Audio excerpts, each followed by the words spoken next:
please understand that you can get it. All right? Stop sending out the stupid WhatsApp messages about black people not getting it. That's ridiculous. Making us all look stupid. All right? Just know you have to be as vigilant as every other race. This disease does not discriminate. All right? I'm saying this because I think it's definitely sort of some weird myth that people are sending out there. And as a black person, I need to say something. And as a black person who has, contracted the virus, it needs to be said.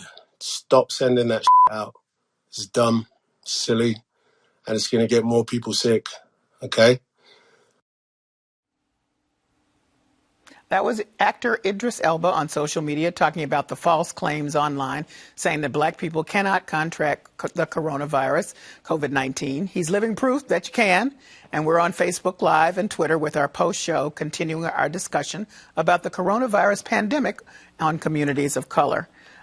We may have lost Liz Miranda, and I definitely wanted to get her back in the conversation. But Edith, I'm sorry I had to jump out at the end there about the some of the lacks that you're concerned about that the students don't have. But I think we get the drift that the school system needs to step up to close the gap so that they won't get left further behind as we go forward. What could be into the summer? I mean, no one knows. Yes, I think this is uncharted territory, and we don't have a precedent to understand how this works. So school districts have to figure it out as they're planning and engaging in alternative pathways to learning. But it's something that we must do. But I think that moving forward, it gives us a sense of how we need to plan multiple options for 21st century learning for all students. The equity and the achievement gaps are glaring. They're persistent. There's a pattern, and that's something that needs to be addressed. Boston has a memorandum of understanding as a result of the poor performance of the district. We do have a gap, and we call it an achievement gap, which I have problems with, but it's a district performance gap. It's an opportunity gap, and we really need to think about why this is happening. We need black teachers. We need curriculum that is aspirational. We need to engage students equally. We need to have equal resources, and that's not happening in all schools in Boston. Boston Public Schools needs to prioritize all students. Our English learners are not getting the ESL services and the supports to which they are legally entitled. So some of these disparities have legal roots, and we are looking very, very closely at that. And we're very, very concerned. We need to amplify these issues and continue to address them.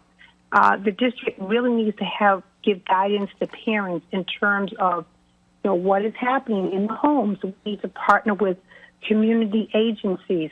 I know that many of them, like DCF, are working remotely now, but there are ways that we can contact parents to find out what's happening, but also give out good information so parents feel supported. Students with disabilities, particularly with autism, who have meltdowns when their schedule changes, parents need guidance in terms of what do I do with my child. Well, I think what you've mentioned is the necessity to really have some community linkages, either from formal organizations or otherwise, so that those who are making decisions about what should happen with families and certainly around the continuation or not continuation of their schooling this year can be very much a part of that conversation.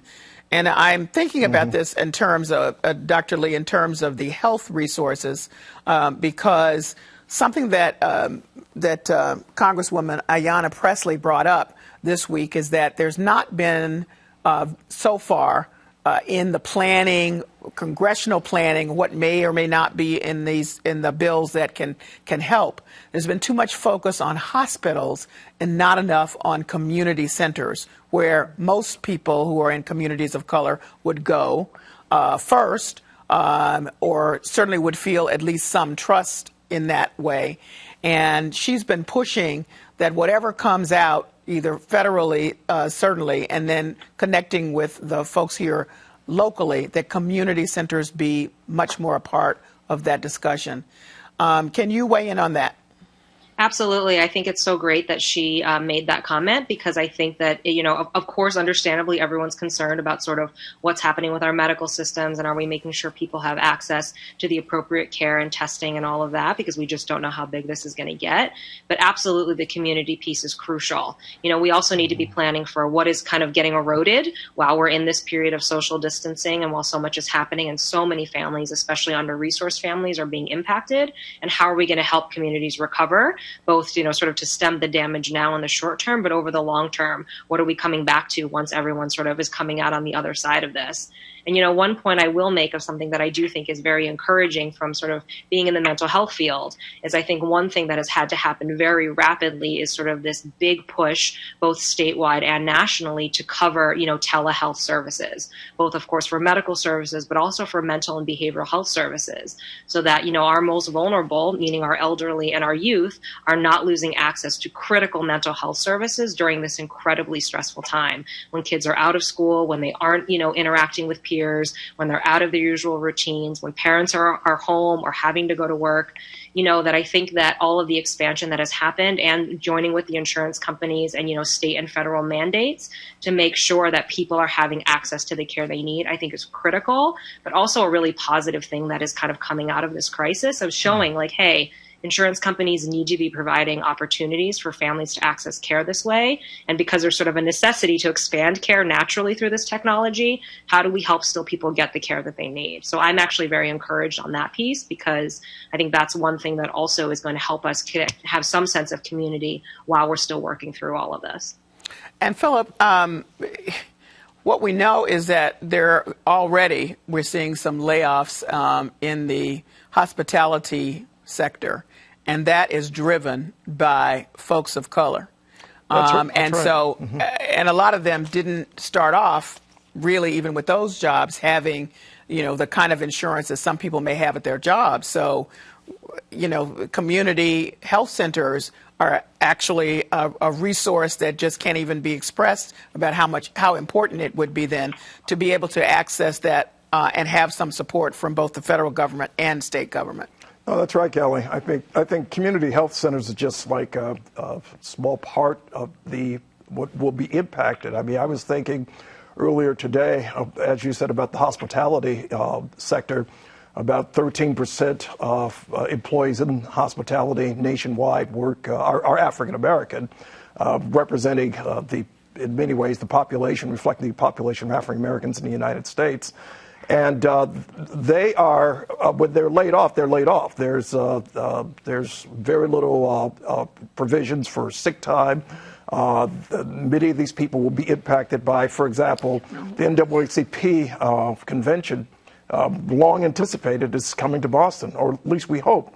And if somehow or another that is derailed, among other large-scale events, for example, planned for Boston, you're talking about hundreds and hundreds of people without jobs and without possibility of collecting sick pay who will be impacted. And that's when community, whether it be in the form of community centers or whether it be in the form of various organizational support, will have to come together in order to buttress what will likely be in massive disruption of African American, Latino, Asian American life here in Boston and across the Commonwealth of Massachusetts, based on the ripple effects of the coronavirus pandemic.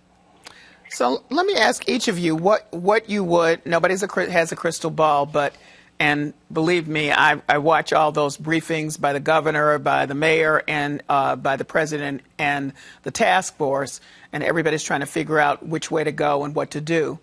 But assuming that this is, we're in it for the long term, and I mean beyond the summer, possibly into the fall before we begin to see some stabilization. Mm-hmm. How do you anticipate what's going to happen? Phillip, you were just talking about ravaging those communities because of those employment losses. But I wonder if you can look forward and put any percentages on what may be even worse? Well, I think that it's important. Someone pointed out earlier what the Commonwealth is doing, what Mayor Walsh is doing, what Governor Baker is doing, what others are doing collectively in addressing this. But it's also in terms of loss. I mean, we're talking about thousands of jobs and billions of dollars that might be mitigated somewhat by a more cohesive plan than that which is being excogitated right now by the Senate majority. That plan will not do, because it will not address the problems that are going to impact the poorest of the poor. And the poorest of the poor, among the poorest of the poor, are people of color. And without a more comprehensive plan, something that's more than $600 per adult, without that type of plan, for example, that benefits small businesses, that allows small businesses to stay afloat. That's the type of plan that is going to, people need something to go back to, in other words. So you're saying there's going to be nothing to go back to? Because I'm asking for your... That's obviously problematic. Okay. And so we need a more long-term thinking process and a more long-term thinking plan that includes not only supplements to individual adults, but also to those companies, keeping those companies afloat, and not just loans. We're talking about if we're talking about a plan that's going to keep the airline industry together, we need to be talking about a plan that's going to help mom and pop, the barbershop down the street, the hair salon, as you mentioned, the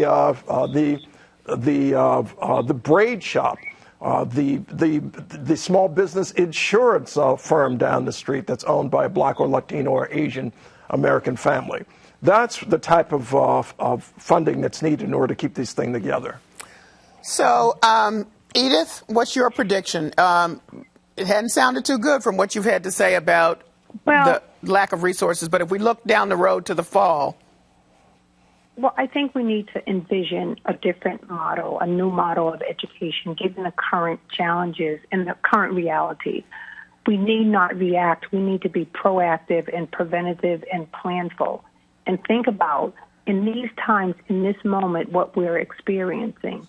We know that things have changed dramatically. We've been living with a model of education that has been the same. We need to look at best practices and effective models that exist elsewhere and learn from the research what we need to do to maintain educational opportunities for students. And then we need to implement a cohesive, coherent, and doable plan. But realistically, can that happen by the fall? Well, we need to start thinking about it. We don't know if this is going to continue for 6 weeks, 8 weeks, 12 weeks into the fall, and that's something that needs to be actively planned for. But the district also needs to be think about what are the expectations for learning and have a conversation with the teachers union so the teachers union and the district are on the same page about what needs to happen with the school district, because we have a lot of children who are at home right now and they don't have the structure, they don't have the support, and all of this needs to be captured in working with everyone, and that's why I say we need social solidarity. We need community agencies, we need stakeholders, we need the district, we need the teachers union, we need everyone is part of this conversation, because it's not okay to stop and wait. Our children are not going to be captured this time. All right, there will be lags. That leads me over to you, Liz Miranda. We lost you for a bit, but I'm glad to have you back, because I've been asking everybody about the need to have community linkages as we make these decisions about what's happening in those bills, the ones that you've put forward here statewide, and also what's not happening on the federal level. I think what's really important, I have about 40 plus volunteers calling 3,000 to 5,000 folks over the age of 55. I have called every housing development I have called folks that own small businesses. Look, this is how our community network is. It's of the people, for the people, by the people. And we have to be honest with ourselves. When we're talking about preparation, we need to be asking for whom. When we're talking about access, we need to be talking about for whom and with whom.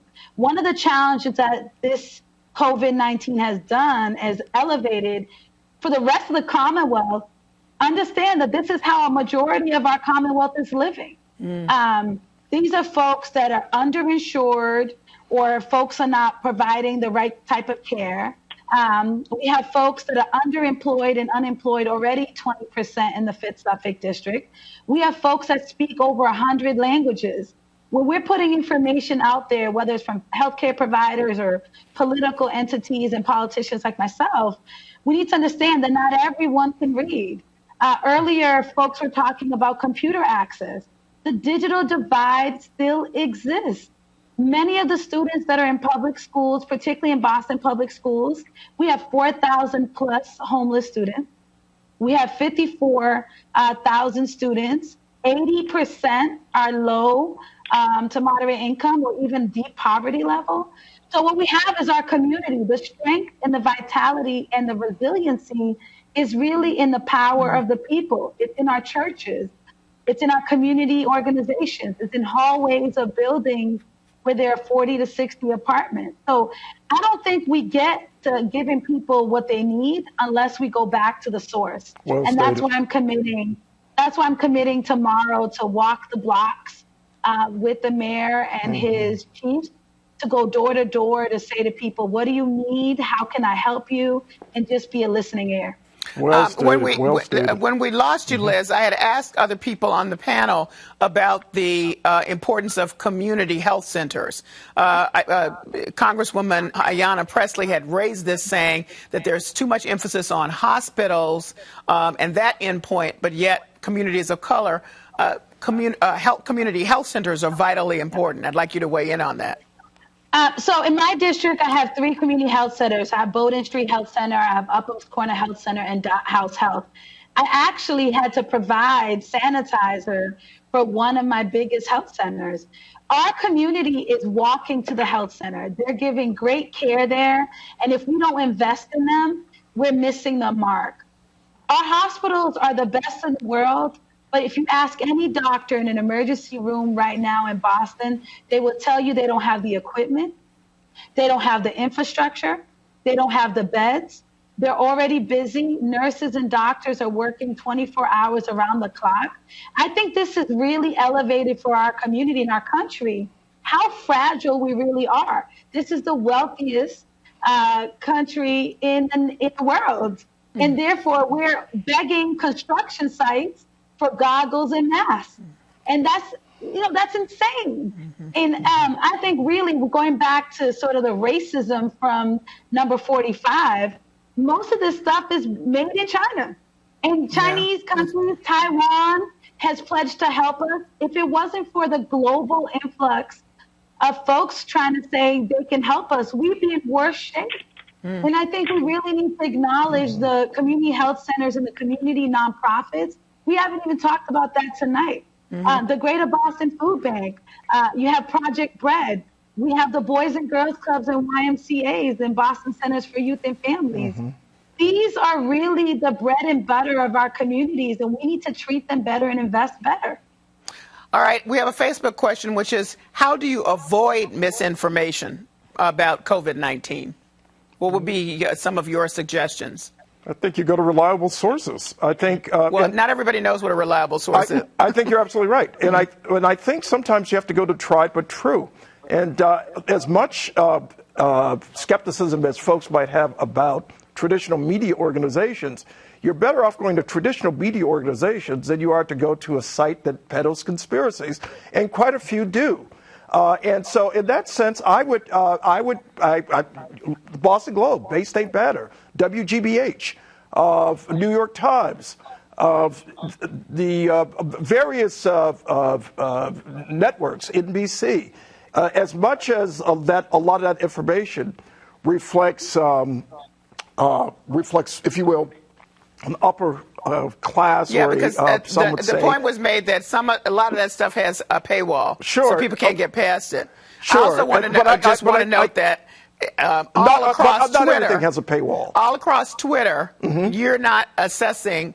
Is this, there's not a site per se. It's just out there, and so a lot of people can't look at Twitter and just assess that it's coming from a reliable source or not a reliable source, if you know what I mean, whoever is tweeting. Yeah. So I would say part of the problem of misinformation is that it's not linguistically appropriate. There are folks that are illiterate in our communities who cannot read and write in different languages. And if you're not producing the same type of information for our Latinos, for our Asian community, for our African community, we're really missing the mark. I would say to folks, look at the CDC, mass.gov. The Boston Public Health Commission and the Mass Department of Health have all the best information. Please do not listen to fake news. The real fake news is that you can't get this. This is not true. We are not immune. Dr. Lee? And that's where we need to combat the stress and the anxiety of having misinformation. And I would say Boston Public Schools needs to have multilingual hotlines so that they can speak with parents. Parents can call and get valid information and also access appropriate websites. So this piece is really a focus on how do we connect with communities, make sure during this downtime that they are getting accurate, up-to-date, changing, because it's always changing, information so they can have conversations with their families, with their children, and make sure that they're not spreading fear, but they are being informed, but also vigilant, and they are adopting the appropriate protocols and good habits that are necessary to mitigate the spread of this virus. And so that would be very, very important. Dr. Lee, last word. Yeah, so I would second all the great recommendations that everyone has made. I would also say the World Health Organization, the WHO, obviously has very accurate information about what's happening around the world. And then one website I've recommended to folks is Snopes.com. S as in Sam, N as in Nancy, O, P as in Peter, E, S as in Sam.com, which is a fact-checking website. So that anytime you're not sure if something, a story you've read, if it's an urban myth, if it's a conspiracy theory, if it comes from a reputable source, if you can access Snopes.com, you have a very reliable source of knowing, okay, is this real, is this not, is this a source that can be trusted? And that's another way that people can find out if they're reading fake news or accurate news. Thank you all for providing accurate news tonight for the basic black audience, and also with working with us in this new technological situation. Thanks so much. Thanks, Kelly. Thank you, Kelly. Thank you.